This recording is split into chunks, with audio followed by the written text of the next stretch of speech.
Welcome to War Room Impeachment here on the John Fredericks Radio Network. It's December 8th, 2019. This is episode 62. We're churning them out. This is Jason Miller, former senior communications advisor for President Trump's 2016 campaign, joined on the line by former White House chief strategist Stephen K. Bannon and former Nigel Farage wingman and Breitbart London bureau chief Raheem Kassam is on assignment today. We're here broadcasting from the historic Breitbart Embassy, just as we do 7 days a week at 9 a.m.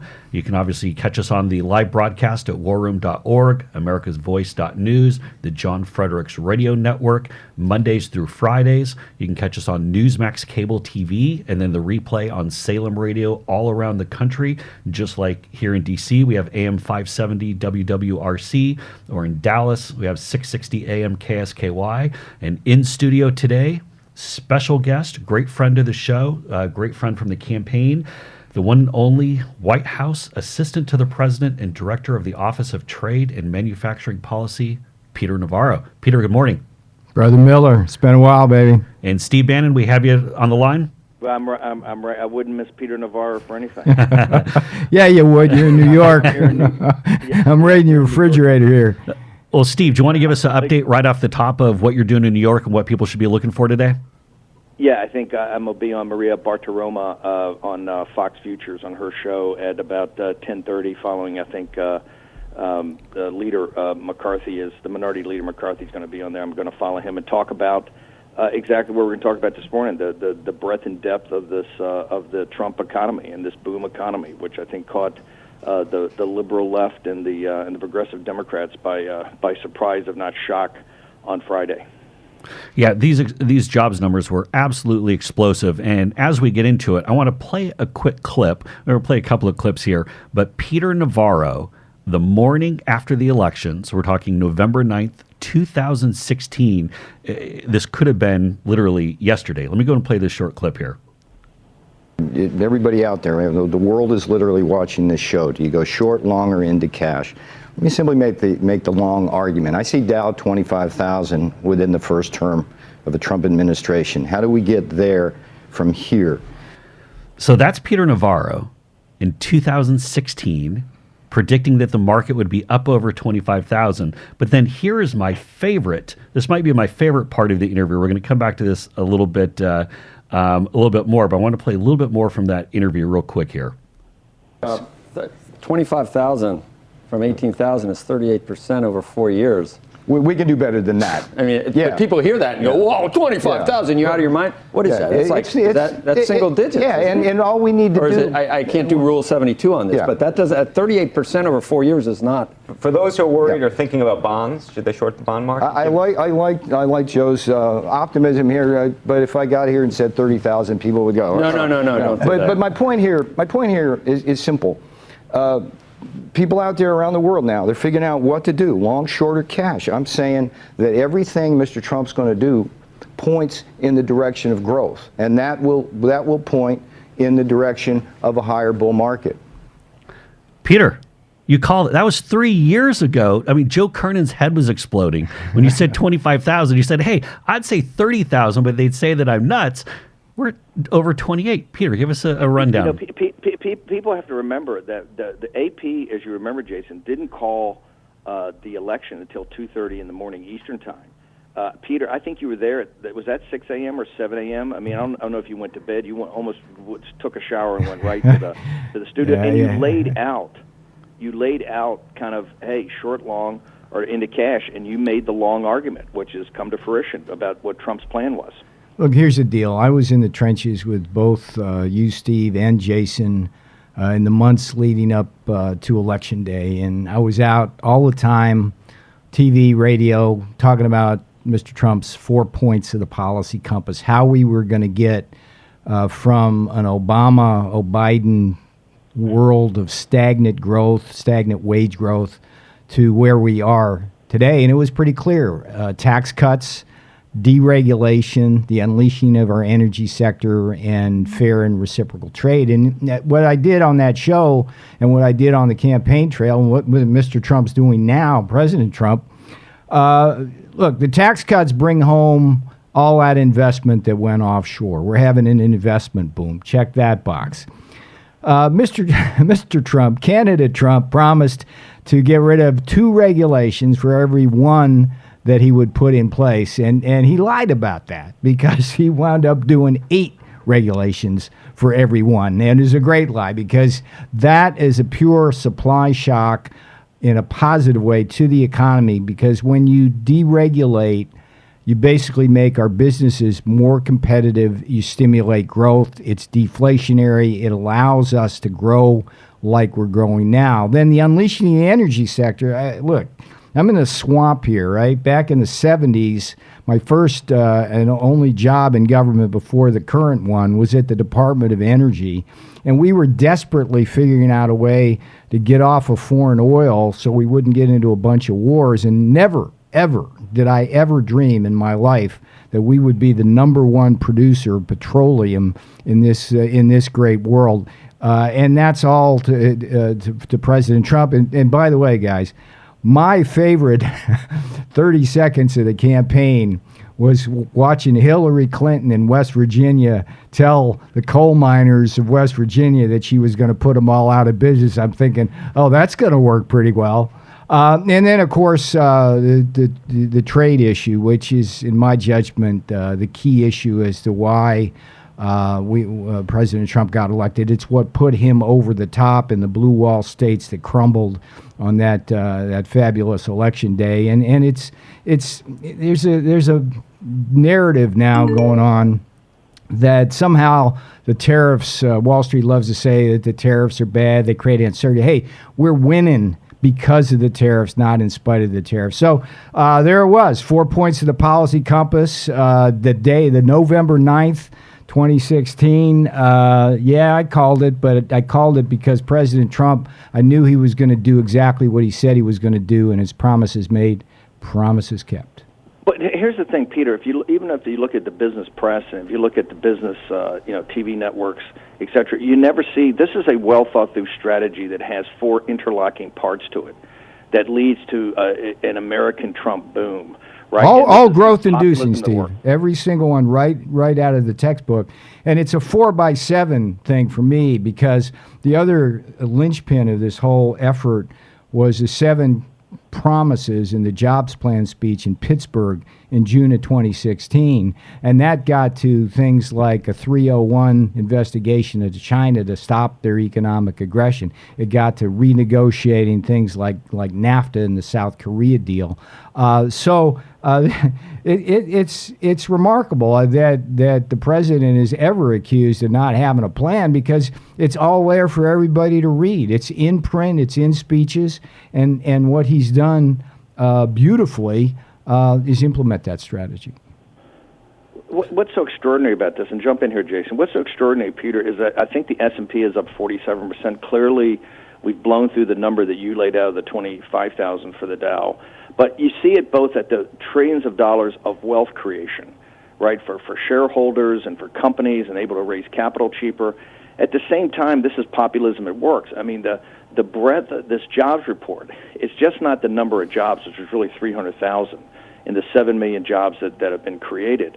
But it's also the rising wages and the fact that you have blue-collar workers now at a faster pace on wage growth than white-collar workers. You have African Americans in higher growth than whites. Let me tell you. Across the board. Let me tell you my 2 favorite statistics in this. I mean, again, Hillary Clinton in that campaign was the gift that kept on giving. You know, when she came out with that deplorables comment, I mean, thank you very much, ma'am. But to me, I always talked on the campaign trail about the deplorables as being those folks that were sitting in a room with the drapes drawn, depressed, out of the workforce. And we had an extraordinary number of prime age workers between, I think it was like 25 and 50 or something like that, out of the workforce. And here's my favorite statistics. We've got up to 1.8 million prime age workers back into the workforce. That is unbelievable. 1.8 million back into the workforce. And by the way, the wages for workers are going up faster than for managers. That's the Trump economy. And Peter, one of the things I want to go through is some of President Trump's detractors. We'll take Ana Cabrera from CNN yesterday, for example. Came out and said this wasn't that big of a... That's not a detractor, Jason. That's a hater. Okay, that's a hater. Look, she was doing her. She was doing. That's a hater. The great Corey Lewandowski. I'll never forget. They hate Donald Trump more than they love this country, and that is so true. It's a Sunday morning. I thought I'd be polite. But Peter, he was smiling tongue in cheek when he said that. Yeah, but I do want you to drill down on this point, because the point that Anna was saying yesterday is that Friday's jobs numbers were not that great for President Trump, because as you look around in swing states, important states, they're seeing a completely different result. Walk us through the micro policy successes that President Trump and yourself have had in this administration and what you're actually seeing on the ground in these swing states. Great question, Jason. And I think that the macro numbers are a manifestation of President Trump's attention to detail at the micro level. And what I do at the Office of Trade and Manufacturing Policy at the White House is try to tend to that on his behalf. And I'll just give you some examples.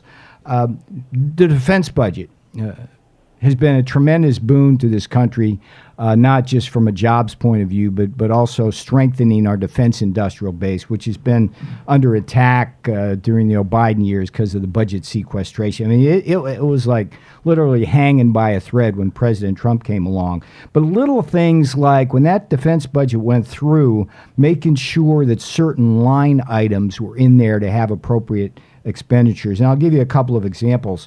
Marinette, Wisconsin builds what's called the Littoral Combat Ship. They were zeroed out in the budget, and that shipyard was about to close. And that would have been bad, not only because we weren't going to build those LCS ships, but that's also a bridge to the next generation of ships, of frigates. And when you put a shipyard out of business, you can't just turn the switch back on.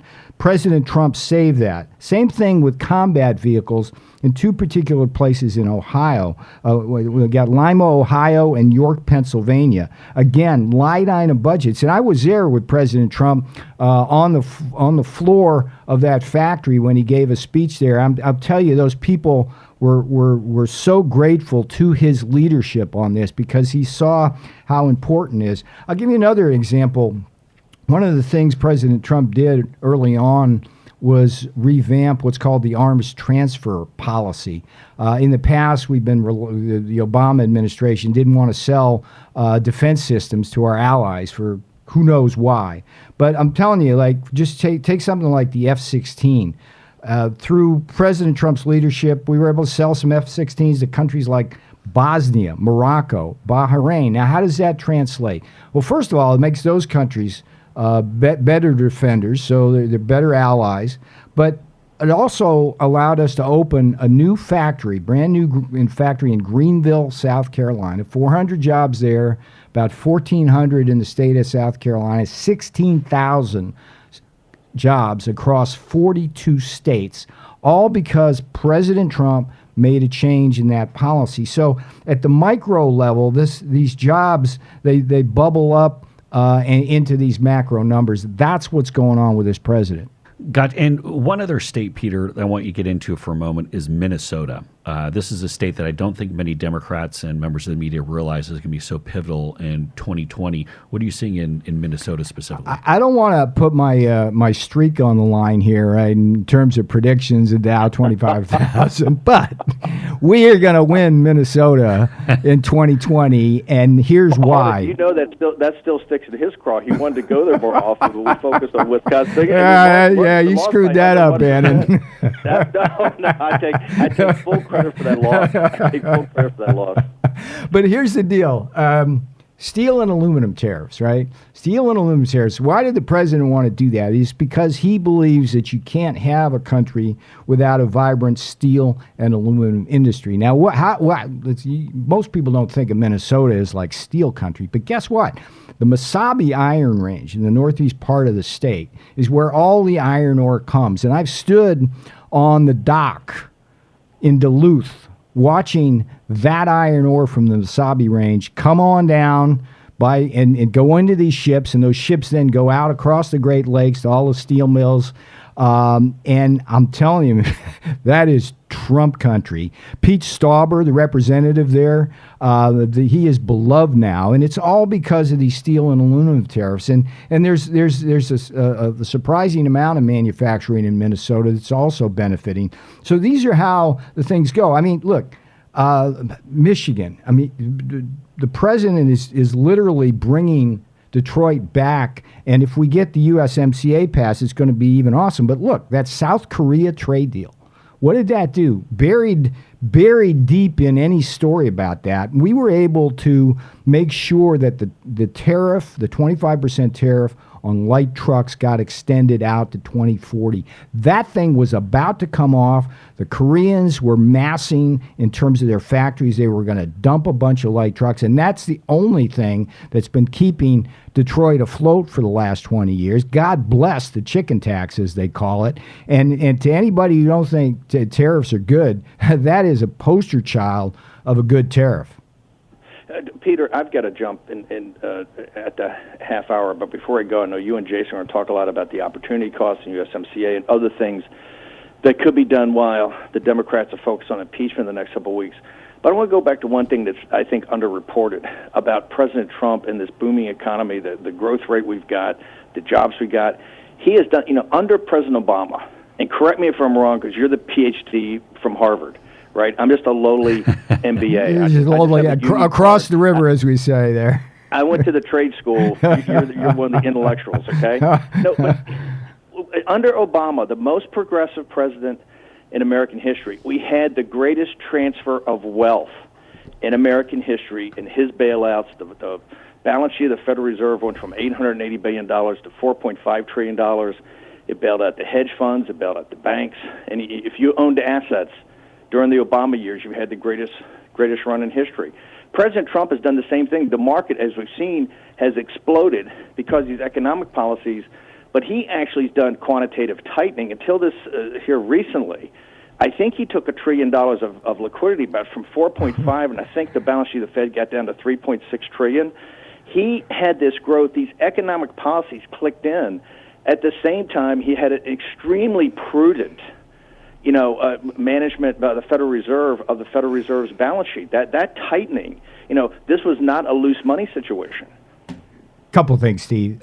First of all, the problem Obama and Joe Biden had is they didn't understand basic economics. They mistook what was a structural rot in our economy, primarily because of bad trade policy, for a simple blip in the business cycle. So what they did for 8 years is they spent 8 years using Keynesian stimulus, fiscal stimulus, monetary stimulus, in a vain effort to basically try to catalyze the economy. All that Obama and Biden did was incredibly double the debt from $10 trillion to $20 trillion. I mean, think about that. 43 presidents it took to get to $10 trillion.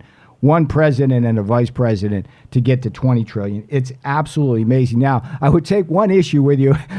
This wasn't President Trump's idea to do that quantitative tightening. Jay Powell is arguably the worst Fed chairman we've had in decades for a couple of reasons. One, he raised rates too far too fast. Everybody knows that. But he also was the guy who was triggering that quantitative easing. And if he hadn't done both of those things, we would be at probably 3.5% growth instead of 2.5%. He's cost us. My point is, though, but even people that argue it's prudent to do that to let a little bit of the air out of the asset bubble. The headwinds that creates are enormous. Enormous. These Absolutely right. To click in, to have this growth, to have the spread of the growth of jobs, to have the quality of jobs, to have the pay start to increase, to have blue-collar people over managers, is extraordinary when you contextualize it of what's actually going on with the nation's finances. Yeah, and you're absolutely right, and I think I'm absolutely right that we'd be even a point of growth more if it weren't for that friggin' headwind of Jay Powell. Oh, but Peter, I want to just ask you to do a little bit of a follow-up on this, because a lot of people don't know exactly what Jay Powell does, and they don't understand what these... I'm not sure he does. They don't understand drum roll, please. Quantitative tightening or easing. Explain to the Sure. folks at home who are listening when they hear this, or they see President Trump tweets, how this applies to their life. What's the impact it has? Fed Policy 101, when Jay Powell raises interest rates, your mortgage rates go up, your credit card rates go up, you spend less, you have less discretionary income, the economy contracts.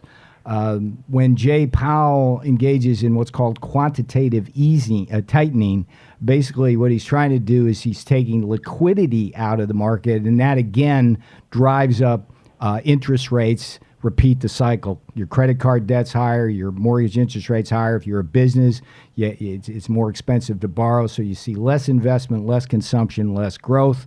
And here's the mistake that Jay Powell made. He didn't understand the power and beauty of the Trump economy to be able to grow at a fast rate without inflation. Alan Greenspan made the same mistake back in the late 90s and triggered the 2001 recession. Jay Powell did the same mistake this time. No recession, booming numbers, but I'm telling you, we would be well over 3% GDP growth rate if it weren't for Jay Powell. Steve, we have about a minute and a half left in this segment. Anything else you'd like to ask for Peter? No. I think these numbers, and they've been underreported, are just incredible. The other thing I think, 250,000 jobs, Steve. 250,000 jobs. Unbelievable. Really, Kramer was going crazy. It's like the best thing he's seen in 50 years. Well, remember, he's a liberal Democrat. He said the greatest jobs report in history, and I think in the next section, Kramer also said you ought to walk away from the table with the Chinese right now because he's tough on China. He's as tough as Steve Bannon on China. But I think that these numbers show that. The last thing, Peter, is that remember the consumer here from the 2008 crisis, the consumer is not loaded with debt right now. That's not a consumer-driven recovery or a consumer-driven boom. This is a jobs-driven boom. Steve, good luck on Maria coming up at 10 a.m. So, folks, as soon as you're done here listening to War Room Impeachment, go over to Fox News here with Peter Navarro from the White House, the very famous Peter Navarro. This is episode 62 of War Room Impeachment on the John Fredericks Radio Network. You can catch us on Newsmax, cable TV, Salem Radio, all around the country, Stitcher, Spotify, SoundCloud, all of them. We'll be back right after this. War Room Impeachment. Here's your host, Stephen K. Bannon. And we are back here at War Room Impeachment, episode 62. This is December 8th, 2019, here in the historic Breitbart Embassy. I'm joined in studio now. In addition to Peter Navarro, we have Greg Manns and Jack Maxey from the War Room team. Greg, what's going on the Sunday shows so far this morning? So mostly on the Sunday shows, they're talking about whether or not the Mueller report is going to be part of the articles of impeachment. Okay. And anything particular from Jerry Nadler of newsworthiness this morning? Making a decision tomorrow about how broad the articles are going to be. Okay. We're going to get back to that in a little bit in the second half of the show here, where we go through the judiciary hearing and then the IG report and all of that. Jack, what are you seeing on the Sunday shows this morning? Well, we're sort of in the middle of the Sunday shows right now, but I think one thing that's really interesting that came up yesterday, Philly DA Kastner described Biden as the stuff that comes out of his mouth is so dumb, and yet what does the Democratic Party do? Oh, he's electable? He's the dumbest guy in the room, he said. He claims that electing Biden will potentially completely undermine the Democratic Party. I think this is interesting, watching these guys turn on each other. And also, you have Elizabeth Warren now apologizing yesterday in New Hampshire in a town hall for claiming that she was an Indian. It's going to be an interesting week for sure. Yeah, and she definitely got 4 Pinocchios on that one. Peter Navarro, want to get back to the issue at hand here and talk about the great economy. With this impeachment witch hunt that's going on, what are the opportunity costs? What are Americans missing out on that we could be doing if we weren't dealing with this nonsense? Yeah, great concept in economics is basically the cost of not doing something because you're doing something else. I mean, take the Sunday shows, right? We get the blowout numbers, the best numbers in 50 years on the economy, and they don't have anybody on the Sunday shows talking about that. I don't think that's an accident. I mean, the left-wing bias of those shows shows itself all the time. But run through the list. I mean, I've called this impeachment kind of the Jerry Seinfeld impeachment. It's about nothing. I've called it. If you think about the evidentiary record, it's like Gertrude Stein's Oakland. There's no there. What this Congress should be focusing on, and it's just, what is it, like a quarter of a mile away from here, the Breitbart Embassy. Footsteps away. This week is going to be critical. Talk about breaking news. This week is going to be critical for the U.S.-Mexico-Canada agreement. President Trump did his job. He promised back in June of 2016 he would renegotiate NAFTA. He's done that. He's got a deal that would transform the North America into the manufacturing hub of the world, with the United States and Detroit at the center of that universe. This is a great deal, and it's sitting on Nancy Pelosi's desk for a year now. And if we don't get that to the finish line this week, it's going to be really, really hard. And so that's just this one thing. Yeah, we can talk about some others. Let me jump in on some on USMCA here for a moment. I think that the single biggest mistake of Pelosi's time as Speaker, when the history books look at it, will be her delaying this USMCA vote. And I'll tell you why. If she had just passed this thing a year ago, or a little less earlier this year after she took over, but if she'd done it earlier this year, USMCA didn't have the same name ID level that it does now.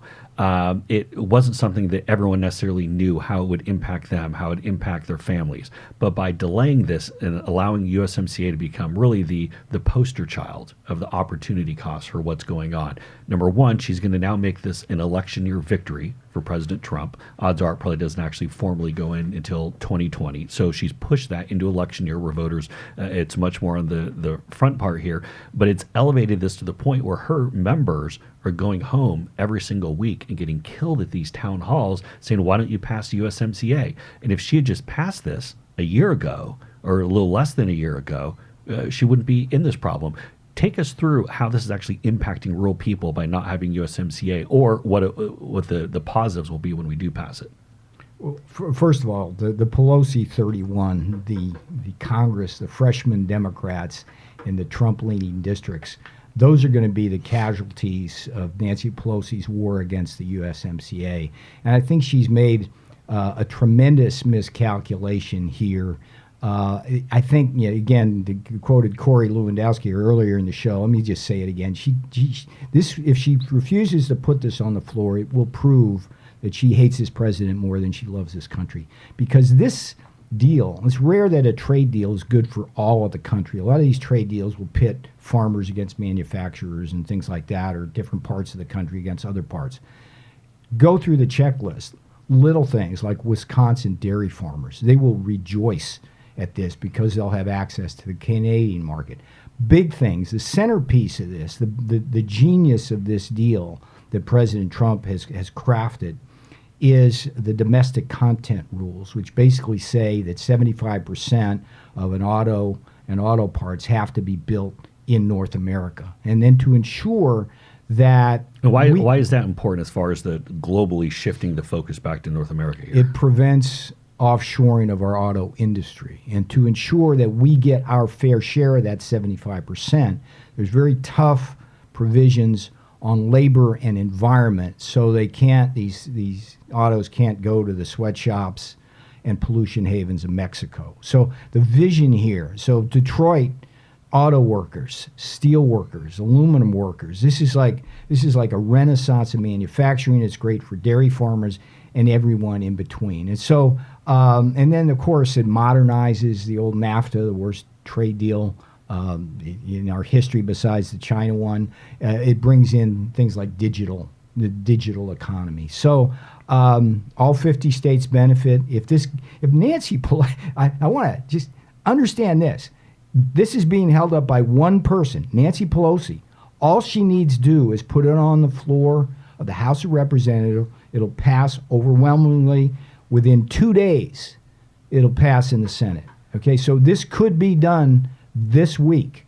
If she wanted to. It could have been done last week or the week before. If she wanted. The only one person holding this up, and you have to ask yourself the question, why? And it's her hatred of Donald Trump, and it's the Al Green impeachment. Al Green was very special to me when he was a musician, but when he became a Houston congressman and basically told the world that, hey, we got to impeach him, the president, because we can't beat him at the ballot box. That was the biggest moment of truth for the American people, and I hope everybody in America just has that in their head every time they watch this impeachment circus.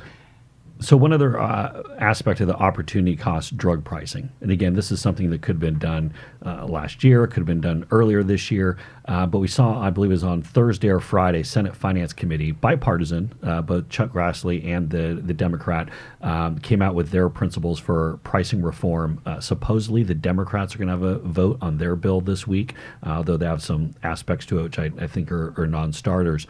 Again, why is Nancy Pelosi waiting until now to start moving on this when she could have done this? She could have done this, almost a year ago. I think the drug pricing issue is the purest expression of opportunity cost, because with a bill like prescription drugs, it really takes time on the legislative calendar for everybody to work together on that, right? So if they're using that time on the impeachment circus instead of legislating, but this is like up to $1 trillion in savings combined for our government and our senior citizens. This is no small deal. And there's one other thing on these opportunity costs I'd like to raise. It's like we don't have a budget for 2020. We don't have a budget. Critical detail. And one of the things that I do at the White House is I'm trying to make sure that we have shipyards to build our 250 ship Navy. And the fact that we don't have a budget puts our shipyards at particular risk, because shipyards depend on long-term contracts and certainty. And the Shipbuilders Council has said flat out, if this continues, they may have to lay off half of their workforce. I'm working really hard in places like Philly to get that shipyard up. I told you earlier about the Marinette, Wisconsin. You have Matt Gaetz on all the time. He'll tell you about the Eastern Shipyard in Pensacola. These are great manufacturing jobs, but they're also ships we need if we're going to defend this country from foreign enemies. And Nancy Pelosi, with her impeachment circus and her opportunity cost she's imposing on the public, is putting our shipbuilding at risk as well as our defense industrial base. Greg, I see here anything happening on the Sunday shows that you want to flag for us right now? Anything else? Not really on the Sunday shows, but something I do want to bring up, an underreported story, is that 1 in 4 likely Democrats support the Trump presidency. No, which poll was that? And I think we have that was Rasmussen. On Rasmussen. We have that up at warroom.org. That was a good write-up. Go and see it. And why are Democrats around the country, why are such a big chunk supportive of what President Trump's trying to do right now? It's clearly the economy. Economy, exactly. And Peter, clearly the manufacturing economy. Those are our blue-collar voters. Those are the voters. You got the union leaders on the one hand, and you got the rank and file on the other hand. And the rank and file around this country, the factories of America, they love President Donald J. Trump. And there's a large cluster of those in the blue wall states, Michigan, Ohio, Wisconsin, Pennsylvania.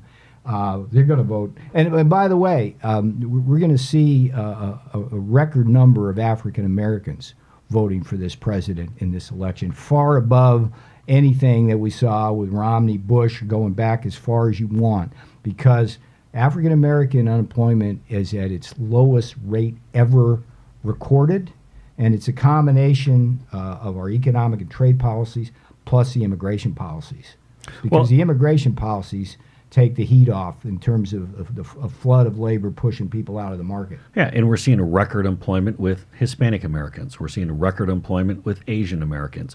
The rising tide lifts all ships here, and these numbers are great. And I think one of the things, Peter, that really struck me was how hard the Democrats have struggled, the presidential candidates in 2020 have struggled to articulate their views on the economy since Friday. They don't know how to handle it. I mean, what would they say they were going to come in and do? I mean, they don't have any particular ideas. In fact, I kind of dunked on Chris Liza from CNN, another hater, on Friday for saying if only there's a clear path for President Trump going into 2020, if only he would stay talking about the economy. And I tweeted back and I said, Hillary Clinton could have come out and talked about the economy all day, every day, and never had these successes. I got one for you. If only CNN and MSNBC would only talk about the economy, he would win. What was it, like 94% of the airtime on CNN is talking about Trump and impeachment now? Yeah, in fact, in a conversation I had with a pollster recently, was part of the group that did those focus groups where they tried to see where independent swing voters really were for 2020, and he made the quip that it's easier to fill a stadium full of Trump haters than it is to get a room of truly independent people. But he said when you break down the quote-unquote undecideds going into 2020, and once you let them vent for a few minutes about so-called behavioral things, and then the pollster would ask them, okay, well, so why do you why do you have these concerns about the president, or why do you make these criticisms about behavior issues? And they say, well, because that's what we see on TV. All day, every day, it's that negative reinforcement bubble, while President Trump is absolutely killing it when it comes to the economy. But Peter, one other thing on the opportunity cost here. Infrastructure. This was something that President Trump had run on. It was a key part of the plank when we talk about rebuilding America's inner cities that would help so many Democratic voters right off the top.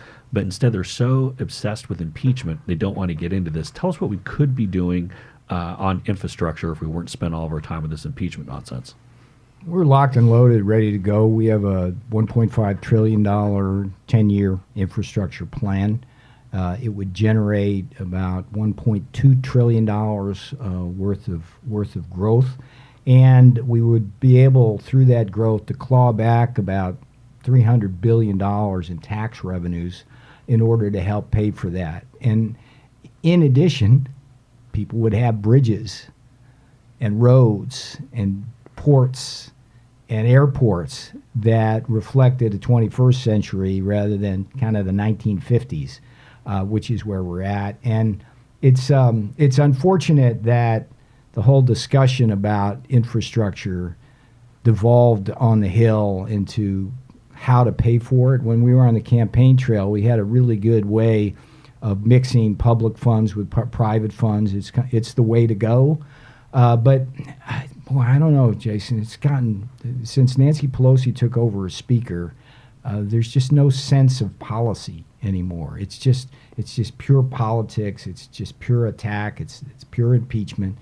And I think this election is going to be about people going into the ballot booth and recognizing that Democrats are not taken care of. Yeah, and I think Democrats are missing the very obvious point here that this is about reinvesting back in the United States. This is about taking those additional earnings that we have, the record profits that we're seeing, and putting that back into the roads and the bridges and the infrastructure that we've been neglecting really over the last 20 years, maybe longer in the U.S. as we see roads and bridges in terrible shape here. One of the things that stood out, Peter, I want to call attention to this. So last night on Saturday Night Live, they had a skit where it was following up from the NATO meetings this week where President Trump walks into the NATO cafeteria, and you have Macron, you have Boris Johnson, and you have Trudeau, and then Angela Merkel comes over and sits down with them, and they're essentially mocking President Trump. And they're mocking him when we've had this greatest week of economic success in years. What about their economies, though? Why are they having these great numbers? It's truly remarkable that they're laughing when they should be crying. If you look at Germany, Germany's in a recession. Germany is, this is incredible. They depend on half of their economy for exports. Right? They are a predator. And it ain't working for them. What Germany needs to be doing is a fiscal stimulus, building up their economy, buying stuff from us and the rest of Europe. They're not doing that. They're in the tank. If you look at Canada, their jobs report, boy, talk about a tale of two cities. Ontario versus Detroit. I mean, it was disparity. Like huge loss of jobs, huge. And put it in context, I mean, we're talking, what was it, some 70,000, 77,000 jobs that Canada lost just in the month of November, which... with a population of 30 million people. Right, so if you extended that out, that'd be, I think we have a report up on warroom.org right now saying that's like the U.S. losing 650,000 jobs in 1 month. Yeah. I mean, that's crushing to Canada. It's crushing. And then you got Macron... people protesting in the streets because of the double-digit unemployment rates. The youth of France, they have no hope and prospects. So President Trump has a formula where we started this show at. It's tax cuts, deregulation, cheap energy, and fair and reciprocal trade. It's a beautiful formula to grow not just the economy, but to grow wages. Investment, the only way you get rising wages is through increased productivity. The only way you get increased productivity is through more investment. The only way you get more investment are things like corporate tax cuts plus tariffs. Steel and aluminum tariffs sparked a tremendous boom in investment in new plant around this country for the first time in decades. And then, of course, the China issue. The tariffs there have been working beautifully to defend this country against China's economic aggression. And to the extent that the jobs stay here instead of go there, again, investment, growth, rising wages. Yeah, and you know what? I don't think the Democrats are going to get it. I think these 31 Democrat freshmen in Republican districts are going to continue to be in the crosshairs. Great story in the Washington Post this morning about Republican groups having ads up targeting the Democrats. You have America First Priorities, which is the pro-Trump super PAC that's up in a number of these districts. You also have the American Action Network. And one of the hidden gems or hidden leads in the story was a Democratic lawmaker whining on Background to the Reporter saying, we were told that additional ads would be coming around the holidays, which, first of all, I thought independent expenditures were supposed to be independent. So, I wish the reporters had pushed back on the Democratic freshmen and just said, hey, thought bubble, isn't that a violation of independent expenditure laws? But, wouldn't expect necessarily all that to be in there.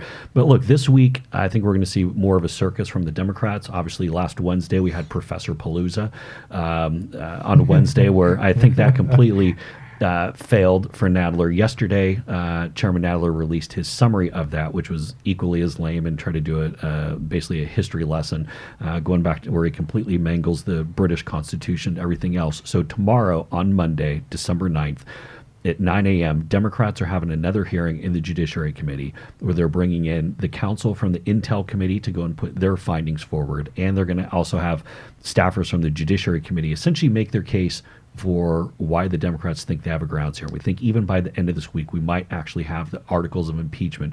They want to push forward this. To the extent that you can comment on any of the nonsense we're seeing from the Democrats this week and their steadfastness and taking the rest of their caucus right into a box canyon here, what can you tell us on impeachment, what we should expect this week? What we're focused on at the White House is building the economy, protecting our borders, and defending this country in terms of national security. And the president will be traveling. I think he might be going to Pennsylvania this week to Tuesday. talk about I believe jobs that's there. Tuesday night. I remember I was there last month. Went to the Philly shipyard. We're trying to really help that yard. What we've been able to do so far through the president is to expand their business model to some repair work. We're working with them so when they bid on government contracts, they're better at it. We got a ship name for the city of Harrisburg, a Navy ship name. Went over to Newcastle and saw the coolest thing. This propeller shafts, I think like 70 feet long for our submarines. It's the only place in the country that makes them a single point of failure. We want to make sure that company stays in business and provides those manufacturing jobs. That's the business of as usual that the president's going to be engaged in. One question for you. Why is it, we've seen all these Democratic debates so far, why do they never talk about China or the economy? How do they get through debates without ever addressing those issues? Well, they can't because they'd have to say that President Trump is winning.